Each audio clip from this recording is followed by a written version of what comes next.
Woodworking, this craft, means so much more to me now than even what it did a year ago.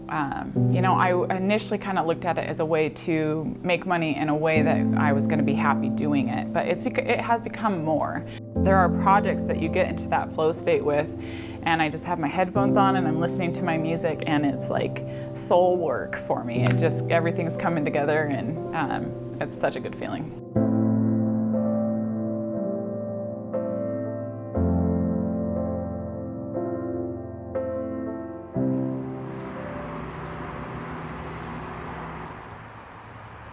I grew up here in Idaho, just north of here in a small town, Emmett, Idaho. I played volleyball growing up, and I went to college on a scholarship. So I was trying to find a career path that made sense, and I went into marketing and hated all of my marketing classes, and started serving tables and bartending, and just felt kind of like I didn't know what I wanted to be when I grew up, sort of thing. It actually was on Instagram. I was seeing other woodworkers making artwork and got inspired to try it, and I made my first piece for my brother, posted it, and immediately had people asking if I could make them a piece of artwork, so it just kind of rolled from there.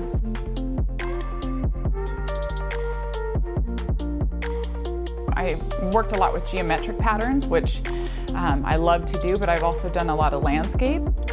Clients will bring a picture to me, and I will basically recreate it in wood.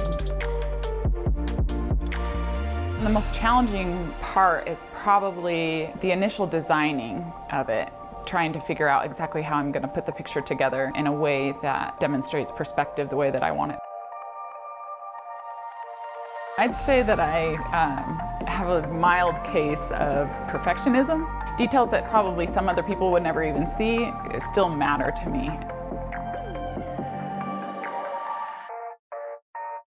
I feel fortunate to have been surrounded by people who encouraged me, because initially I don't think that I had the confidence myself. I was still kind of living in a place where I was abiding by the rules and abiding by society standards for who I should be. I think that part of that comes with age as well. You get into your midlife and you start thinking about life differently, and you start to think about what you want your legacy to be and what you represent and what doors you can open by being an example.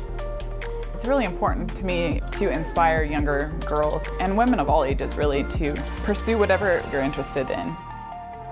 You're capable of anything. All it takes is practice and putting the time in.